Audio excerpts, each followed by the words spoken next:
नमस्कार। Bhupesh Sharma Power of chart में आप सभी का स्वागत है और आज बात करेंगे ग्वार सीड सितंबर वायदा के प्रमुख लेवल्स की और खबरों की। हमने पिछले वीडियो में अगस्त वायदा की चर्चा करी थी, जो कि लगभग 1 या 2 जुलाई को हमने रिलीज किया था। और अगर आप लोग उसके लेवल्स को ध्यान से देखेंगे या हमने जो कमेंट्री करी थी पिछले वीडियो में 12 मिनट के वीडियो में, उसमें विशेषकर जिन लेवल्स की हमने चर्चा करी थी, बाजार ने पूरे महीने उन्हीं लेवल्स को फॉलो किया है और उन्हीं लेवल्स के ऊपर नीचे बाजार बीच में ट्रेड करता रहा है। चलिए शुरू करते हैं कुछ प्रमुख फंडामेंटल्स की, और फिर उसके बाद बात करेंगे कुछ टेक्निकल लेवल्स की। तो उसके पहले हम डिस्क्लेमर पढ़ लेते हैं। Investment in security market are subject to market risk, read all the related document carefully before investing. शुरू करेंगे यहाँ से और चर्चा करेंगे हम कुछ महत्वपूर्ण लेवल्स की, कुछ अच्छे बाजारों की, और चर्चा ये भी जानेंगे कि बाजारों में ऐसा क्या है कि बाजार चलता नहीं है। बाजार में कौन कौन से फंडामेंटल रीजन हैं जिनके कारण बाजार अभी भी दबा हुआ है। तो मेरे चैनल पर आप सभी का एक बार फिर से स्वागत है। Welcome to my YouTube channel Bhupesh Sharma Power of Charts. और आज चर्चा करेंगे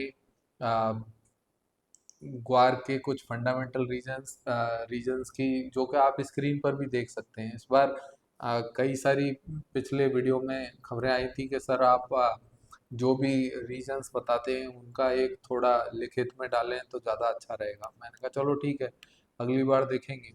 तो इस बार हमने प्रयास किया है कि थोड़ा हिंदी में तो नहीं लिखा, बहुत सारे हिंदी वाले मित्र हैं तो इसको आजकल कन्वर्ट भी हो जाता है। तो सितंबर वायदा में क्या लगता है, कौन से फंडामेंटल रीजंस हैं? देखें, न्यू क्रॉप का अराइवल हो चुका है गुजरात में। बहुत सारी जगह पर गुजरात में नई फसल आना शुरू हो जाती है। तो इसलिए आप लोगों को विशेष ध्यान रखना है कि गुजरात के बाजारों में परंतु वो जो क्वांटिटी आती है वो काफ़ी कम आती है।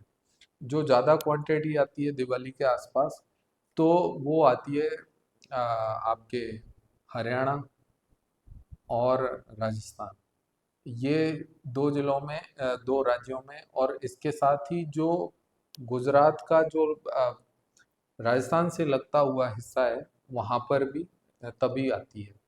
तो कुछ फंडामेंटल फैक्टर्स की बात करेंगे। देखें, इसमें जो लोग ग्वार में व्यापार करते हैं या जो लोग हेजर्स हैं, हेजर्स की बात करेंगे तो हेजर्स को हमेशा मंदी लगती है ग्वार में।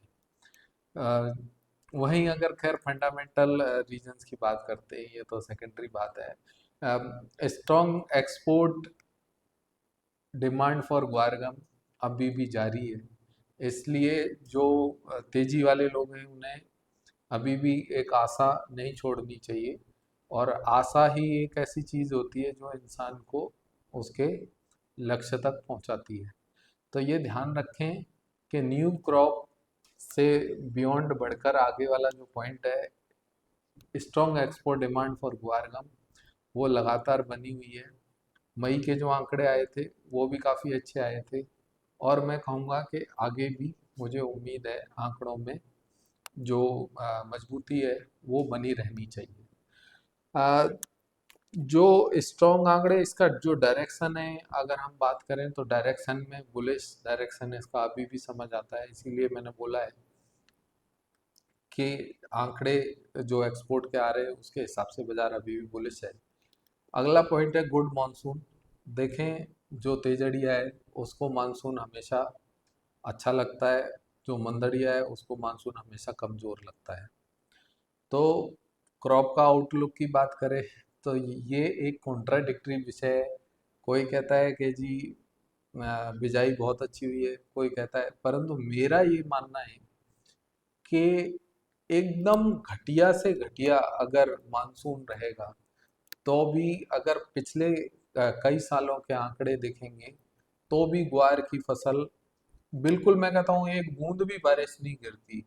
मैं कहता हूँ ऐसा तो हुआ नहीं है खैर इस बार भी, परंतु मैं कहता हूँ आगे कभी भविष्य में ऐसा हो जाए वैसे मैं ऐसी कल्पना नहीं करूंगा कि कभी ऐसा हो जाए कि भाई बारिश गिरे ही ना, तो भी ग्वार की फसल 50 से 60 लाख बोरी बहुत आसानी से हो जाएगी। वहीं अगर बात करें अच्छे मानसून की, या जहां ग्वार का प्रोडक्शन होता है, वहां अगर बारिशें अच्छी हो जाती हैं तो वही फसल 75 से 80 लाख हो जाती है। और अगर थोड़ी और अच्छी हो जाती है तो वही 1 करोड़ बोरी से 1 करोड़ 20 लाख बोरी तक फसल चली जाती है। बहुत सारे लोग इस तरीके से कहते हैं कि जी, मैं कई सालों से देखता आ रहा हूँ, कई सेमिनार्स भी होते हैं, वहाँ कभी भी फसल को ऐसे नहीं देखा बोला गया कि भाई फसल 1 करोड़ बोरी 1 करोड़ 20 लाख बोरी है। हमेशा 50 लाख 60 लाख 70 लाख पर आके एक विराम लगाया गया है। मुझे नहीं लगता कि ग्वार की फसल इतनी कम होती है। ग्वार की फसल अगर इतनी कम होती तो पिछले 4 साल 5 साल में जो भाव हैं वो ऊपर बढ़कर कहीं से कहीं जा चुके होते। जबकि डिमांड भी लगातार बनी हुई है, स्टॉक कहीं ना कहीं रहता है, फसल होती है, इसी के कारण डिमांड और सप्लाई का गैप बरकरार रहता है, अ, बना रहता है। और इसमें जो गैप वाइडन जैसे जैसे होगा, तभी इसमें एक बहुत बड़ी तेजी की संभावना रहती है, क्योंकि जितनी डिमांड है उतनी सप्लाई मिलती है, और अगर उतनी सप्लाई मिल रही है तो वो फसल हुई है, इसी के कारण वो सप्लाई मिलती है। खैर, ये एक कॉन्ट्राडिक्टरी विषय भी हो सकता है, परंतु मैं कहूँगा कि ये अच्छे मानसून तो ऑलरेडी आ चुका है। अभी तक 40% ज़्यादा बीकानेर बेल्ट में और जैसलमेर बाड़मेर या जो पंजाब से रिलेटेड बेल्ट लगता है, या इधर हरियाणा से रिलेटेड बेल्ट लगता है, गुजरात से रिलेटेड जो बेल्ट लगता है, सभी जगह अच्छी बरसातें हुई हैं। मुझे लगता है उसका प्रभाव कहीं ना कहीं ग्वार के भाव में देखने को मिलना चाहिए था, परंतु वैसा कुछ नहीं हुआ। उसके पीछे भी एक प्रमुख कारण है, क्योंकि ग्वार के प्राइसेस ऑलरेडी बहुत ज़्यादा टूटे हुए, इसलिए अब मरे को क्या मारना, वो वाली बात हो जाती है। देखें, इसमें बियरेज फैक्टर एक और जो मेजर फैक्टर है, वीक डोमेस्टिक इंडस्ट्रियल डिमांड है। कहीं ना कहीं इकोनॉमी का थोड़ा सा स्लो डाउन जो कहें कि कंजम्पशन की साइड से देखने को मिला है। तो ड्यू टू कंजम्पशन साइड जब भी स्लो डाउन देखने को मिलता है, उसका सीधा सीधा असर बाय प्रोडक्ट पर पड़ता ही है। तो इसलिए एक वीक इंडस्ट्रियल डिमांड बनी हुई है, परंतु ये ध्यान रखना चाहिए कि इसके लिए पॉजिटिव बात यही है कि जैसे बरसातें अच्छी हुई है, तो कहीं ना कहीं हो सकता है कि पश्चिमी राजस्थान में थोड़ी कम ज़्यादा बारिश हो जाए, या आने वाले समय में बारिशें कम हो जाएं, दैट्स अ सेकेंडरी इशू, वो भी पश्चिमी राजस्थान बेल्ट में। परंतु ऑल ओवर देश की बात करी जाए तो पूरे देश में मानसून काफ़ी अच्छा है। और जब पूरे देश में मानसून अच्छा है तो फाइनली जो डोमेस्टिक डिमांड है वो बहुत अच्छी निकलती है। तो आप ये देखें कि फूड में, या जो जहाँ भी ग्वार और ग्वार गम का प्रयोग होता है, विशेषकर ग्वार गम पाउडर का जहाँ भी यूज़ होता है कंजम्पशन में, वहाँ वहाँ जब मानसून अच्छा होगा तो डिमांड निकलेगी, और डिमांड निकलेगी तो भाव भी अच्छे रहने की उम्मीद रहनी चाहिए। तो इसलिए, परंतु एक जो फिनोमेना बना रखा है, वो फिनोमेना यही बना रखा है लोगों ने कि हाल फिलहाल वीक इंडस्ट्रियल डिमांड है, तो उसके वजह से प्राइसेस बियरिश दिखाई दे रहे हैं। स्पेक्यूलेटिव एक्टिविटी की बात करेंगे तो स्पेक्यूलेटिव एक्टिविटी में ये ध्यान रखें कि जो फ्यूचर मार्केट है उसकी एक्टिविटी काफ़ी डल है, वॉल्यूम्स एकदम लैकिंग कर रहे हैं। मुझे याद है कि अभी 27 या 28 जुलाई को पूरे एनसीडीएक्स के जो टर्नओवर थे वो तकरीबन 390 या 410 करोड़ के आसपास थे। मैंने अपनी लाइफ में एनसीडीएक्स के टर्नओवर 38,000 करोड़ भी देखे हैं पर डे के। और आज की तारीख में अगर टर्नओवर को देखा जाए तो 390 या 400 करोड़ है। तो या मान लीजिए बढ़ के मैं कहता हूँ 700 करोड़ भी हो जाए, तो भी लगभग 1 1.5 2% टोटल हाई से अभी वॉल्यूम बचा है। तो अगर इतना कम वॉल्यूम है तो इतने कम वॉल्यूम में पार्टिसिपेशन कहाँ से आएगा? तो आज के सन 2010, 11, 12, 13, 14 में बहुत ही डिसेंट वॉल्यूम का पार्टिसिपेशन था। उसके कारण बाजारों में अच्छी वॉलेटिलिटी, अच्छी लिक्विडिटी बनी रहती थी। प्राइस का जो आस्क और बिड का गैप था, वहाँ डिफरेंस बहुत ही माइन्यूट होता था। आज की तारीख में एक एक घंटे, आधा आधा घंटे तक कोई लाइट ही नहीं जलती। परंतु मैं कहूँगा कि जैसे जैसे आ, उम्मीद है कि कुछ ना कुछ अच्छा होगा, और अगर ऐसा नहीं होता तो फिर दैट्स अ सेकेंडरी इशू। मैं तो नेगेटिव नहीं सोचता कभी। मैं सोचूंगा कि पॉजिटिव, एनसीडीएक्स को भी कुछ अपनी नीतियों में बदलाव करना पड़ेगा, करना चाहिए। अगर मार्जिन्स थोड़े रिड्यूस करें तो मुझे लगता है कि यहाँ पर वॉल्यूम्स फिर से देखने को मिल सकते हैं। इन्हें अपने मार्जिन्स को रिड्यूस करना चाहिए वॉल्यूम बढ़ाने के लिए, मात्र एकमात्र। दूसरा, अपनी नीतियों में थोड़ा सुधार करना चाहिए।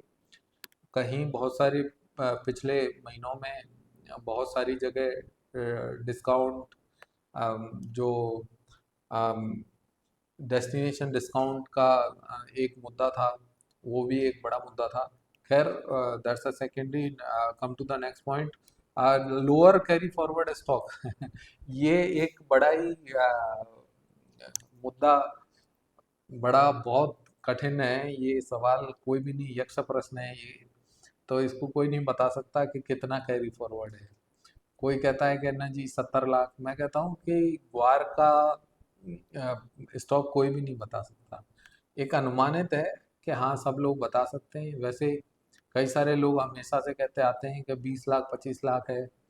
फिर डिमांड सप्लाई आती है, डिमांड आती है तो पता चलता है कि कहीं ना कहीं सारी डिमांडें पूरी हो रही हैं। तो वो डिमांड दो ही तरीके से पूरी हो सकती है, या तो फसल बढ़ी है या कैरी फॉरवर्ड बढ़ा है। तो अगर फसल बढ़ी है तो फिर लोगों को ये कहना बंद करना चाहिए कि भाई 50 लाख, 40 लाख, क्योंकि पिछले 3-4 साल से तो मैं सुनता आ रहा हूँ कि 40, 50, 60 लाख की फसल है। इस चीज को ऐसे सोचना चाहिए कि कम से कम 80 से 90 लाख की एक ऑन एन एवरेज फसल होती है। और जो कैरी फॉरवर्ड है वो बना हुआ है लोगों के पास अभी भी। 2011-12 का मेरे पास बहुत सारी इंक्वायरी आती है, 11, 12, 10, 15, 14, हर साल का गुआर कैरी फॉरवर्ड पड़ा है। तो ये एक बहस का मुद्दा हो सकता है। कोई बहसबाजी नहीं है। कृपया, कोई भी, सभी लोगों से विनम्र निवेदन है कि कृपया कोई भी बकवास ना लिखें। अगर कोई यूट्यूब पर बकवास लिखेगा, I will completely block you. और गलत बयानी कुछ भी लिखी तो मैं कम्प्लीटली, क्योंकि मैं यहाँ बहसबाजी करने नहीं, मेरा प्रयास रहता है कि लोगों की मदद करी जाए, अधिक से अधिक लोगों को एक्चुअल स्थिति से अवगत कराया जाए, और लोगों को कहीं ना कहीं अगर ट्रेंड में कोई चेंज हो रहा है तो उससे अवगत भी कराया जाए और उसका लाभ दिया जाए। यहाँ मैं गाली सुनने के लिए नहीं बैठा किसी की। तो किसी को बकवास लिखनी है तो वो अपने मन में ही रखें। कृपया यूट्यूब वीडियो के नीचे कुछ भी बकवास ना लिखें। अगर लिखी जाएगी तो I will block you. High freight के चार्जेस हैं। देखें, दो बड़े मुद्दे अभी पूरी दुनिया में हो रहे हैं, और वो पहला मुद्दा है टैरिफ्स। मिस्टर ट्रम्प का दिमाग वैसे ही खिसका हुआ है, ऑलरेडी खिसक चुका है। कोई कहता है डेड इकोनॉमी है। भाई, हमारी इकोनॉमी 6.5-7% से बढ़ रही है। नॉमिनल जीडीपी की बात करेंगे तो that's a very different issue. आप लोग 1-1.25%, 1.5% बढ़ने वाले लोग हैं। ठीक है, आपकी इकोनॉमी बड़ी हो सकती है, परंतु हमारी इकोनॉमी कंजम्पशन ड्रिवन इकोनॉमी है। हमें किसी की, वास्तव में देखा जाए तो ज़रूरत नहीं है। अगर हमारे पास कुछ आधार तैयार रहता है, होता है आने वाले समय में, तो मुझे नहीं लगता कि हमें दुनिया में, वैसे सबको सबकी ज़रूरत होती है, ऐसा नहीं कहना चाहिए, परंतु डेड इकोनॉमी जैसी कोई बात नहीं है। तो अभी जो मुद्दा है, जब से यूक्रेन और रसिया का युद्ध शुरू हुआ है तब से जो फ्रेट के चार्जेस हैं वो काफ़ी हाई है किसी भी कमोडिटी के लिए। तो ये एक बहुत बड़ा इशू है ग्वार सीड ग्वार गम के लिए। तो मुझे लगता है कि हमें ये ध्यान रखना चाहिए ग्वार सीड ग्वार गम के विषय में। दूसरा, हम यहाँ पर एक विषय की चर्चा और करते हैं कि भाई हम लाइव जो डेटा की चर्चा करते हैं कि लाइव इसमें चार्ट पर आएं और चार्ट की चर्चा करें। तो लाइव चार्ट की चर्चा करते हैं और ग्वार सीड के भाव को देखते हैं कि ग्वार सीड में क्या क्या बदलाव अ, भाव में देखने को मिल सकता है। तो कम टू द चार्ट, और यहाँ पर हम चार्ट की चर्चा करते हैं। Let's open the chart. Okay, wait.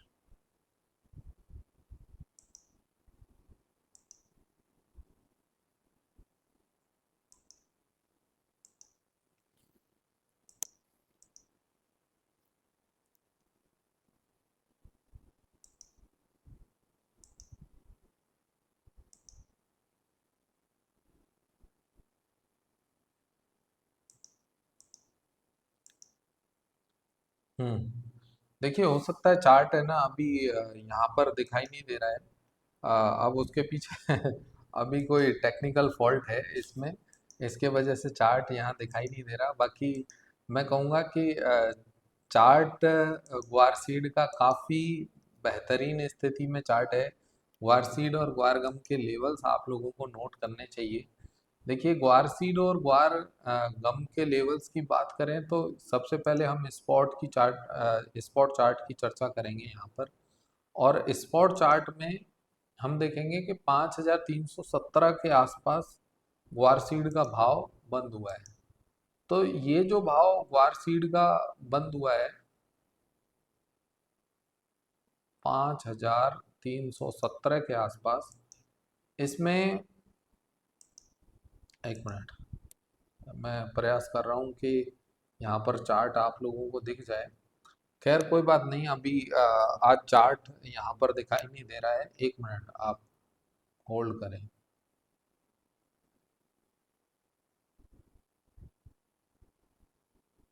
हम्म देखिए, चार्ट दिखाई नहीं दे रहा। कम टू द पॉइंट, दोबारा हम पॉइंट पर आते हैं और यहाँ बात करते हैं। तो सबसे मुख्य बिंदु है कि 5317 रुपये का ग्वार सीड का चार्ट स्पॉट में बंद हुआ है। मुझे लगता है कि ग्वार सीड के बाजार में एक अच्छी जो बेस लाइन बनी हुई है वो 5150 से 5100 के बीच बनी हुई है। मुझे नहीं लगता कि बाजार 5100 से 5150 के नीचे बाजार आने वाले समय में जाना चाहिए। कहीं ना कहीं बाजारों में एक अच्छी खबर ये रहेगी कि बाजार पिछले 2 महीने के हाईज के आसपास और उसके ऊपर ट्रेड कर रहा है। तो यहाँ पर मैं कहूँगा कि बाजारों में हमें ये ध्यान लगाना चाहिए कि भाई नीचे में गिरावट बोलकर तो अब ज़्यादा से ज़्यादा 200 पॉइंट से ज़्यादा गिरावट है नहीं। कहीं भी कोई ऊंच नीच की बात आती है, मैं कहता हूँ कि कहीं कोई ऊंच नीच की बात आती है कि भाई बाजारों में कोई ऊंच नीच हो गई कि मान लीजिए कोई सपोज अभी जैसे हम चर्चा कर रहे थे कि बरसातें नहीं हुई, और बरसातें नहीं हुई तो बरसातें अगर नहीं हुई तो हो सकता है कि ग्वार के भाव में एक रैपिड मूव हमें देखने को मिल सकता है। ये हमारा चार्ट चालू हुआ है अभी, और यहाँ पर हम चर्चा करेंगे, और इसमें ये चर्चा करेंगे। एक मिनट और बस। देखिए, यहाँ पर हम चर्चा कर ये आप लोग देख पा रहे हैं कि स्पॉट का चार्ट खुला हुआ है। यहीं अगर मैं अगस्त का चार्ट देखूं तो ये अगस्त का चार्ट है। देखें, अगस्त के चार्ट में ना जाकर हम बात करेंगे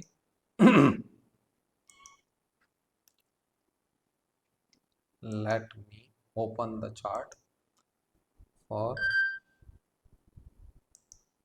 हम्म देखिए, ग्वार गम का बाजार देखते हैं। तो सबसे पहले ग्वार गम, तो ग्वार गम का ये फ्यूचर है। ग्वार गम का फ्यूचर देखें, ये यहाँ पर एक अच्छा बेस बन रहा है बाजार का। ये जो बेस है ये बहुत ही शानदार बेस है। और ये जो बेस है इसका जो सपोर्ट अगर बोलेंगे हम तो इसका सपोर्ट बनता है यहाँ पर 9580 के आसपास।